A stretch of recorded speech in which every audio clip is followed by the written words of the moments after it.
ಕನ್ನಡದ ಜನಪ್ರಿಯ reality show Bigg boss ತನ್ನ 11ನೇ ಸೀಸನ್ ಮುಕ್ತಾಯದ ಹಂತಕ್ಕೆ ಬರುತ್ತಿದೆ.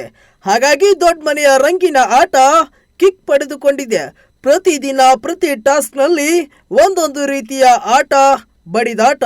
ಕಳೆದ ವಾರ ಇಡೀ ಮನೆ ರಣಾಂಗಣವಾಗಿತ್ತು. ಅದು ಈ ವಾರವೂ ಕೂಡ ಕೊಂಚ ಮುಂದುವರಿಯಿತು. ಏನಾದರೂ ಮಾಡಿ ಆಟದಲ್ಲಿ ಗೆದ್ದು ಮನೆಯಲ್ಲಿನ ಸ್ಥಾನವನ್ನ ಭದ್ರಪಡಿಸಿಕೊಳ್ಳಬೇಕು ಎಂಬುದು ಸ್ಪರ್ಧಿಗಳ ಲೆಕ್ಕಾಚಾರ.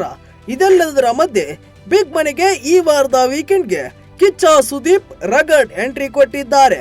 ಬಂದು ಈ ವಾರವೂ ಮನೆ ಮಂದಿಯನ್ನ ಬೆಂಡೆತ್ತಿದ್ದಾರೆ. ಹಾಗಾದ್ರೆ ಇವತ್ತಿನ 2ನೆಯ ಪ್ರೋಮೋ ವಿಶೇಷವೇನು? ಕಿಚ್ಚ ಮನೆಗೆ ಬಂದು ಮಾಡಿದ್ದೇನು? ಇಲ್ಲಿದೆ ನೋಡಿ ವೀಕ್ಷಕರೇ, ಇಂಟ್ರೆಸ್ಟಿಂಗ್ ಸ್ಟೋರಿ.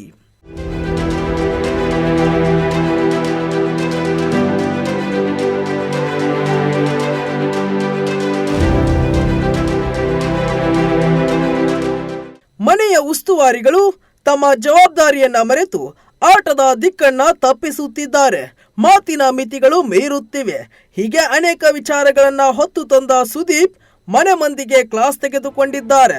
ಇಷ್ಟೆಲ್ಲ ಹೇಳಿರುವುದು ಈ ವಾರದ ಬೆಳವಣಿಗೆಗೆ ಸಂಬಂಧಿಸಿದಂತೆ. ಈ ವಾರದ ಮನೆಯಲ್ಲಿನ ಟಾಸ್ಕ್ಗೆ ಸಂಬಂಧಪಟ್ಟ ಹಾಗೆ ಚೈತ್ರ, ಧನ್ರಾಜ್ ಮತ್ತು ರಜತ್ ಮಾತಿನಿಂದ ಕಿತ್ತಾಡಿಕೊಂಡಿರುತ್ತಾರೆ. ಮತ್ತು ರಜತ್ ಮತ್ತು ಚೈತ್ರ ನಡುವಿನ ಗುದ್ದಾಟವು ಕೂಡ ಬಲು ಜೋರಾಗಿ ನಡೆದಿರುತ್ತದೆ. ಒಬ್ಬರಿಗೊಬ್ಬರು ಬಾಯಿಗೆ ಬಂದಂತೆ ಬೈದಾಡಿಕೊಂಡಿರುತ್ತಾರೆ.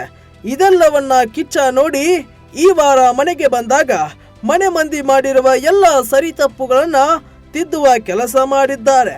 ಆದರೆ ವೈಯಕ್ತಿಕವಾಗಿ ಮನೆಯ ಸದಸ್ಯರಿಗೆ ಹೇಗೆ ಮಾತಿನ ಪಂಚ್ ಕೊಟ್ಟರು ಎನ್ನುವುದನ್ನ ಇಂದಿನ ಎಪಿಸೋಡ್ ಗಮನಿಸಬೇಕಾಗಿದೆ. ಇದಕ್ಕೆ ಸಂಬಂಧಿಸಿದ ಪ್ರೋಮೋ ವಿಡಿಯೋವೊಂದನ್ನ ಬಿಗ್ ಬಾಸ್ ತನ್ನ ಸೋಷಿಯಲ್ ಮೀಡಿಯಾ ಖಾತೆಯಲ್ಲಿ ಹಂಚಿಕೊಂಡಿದೆ.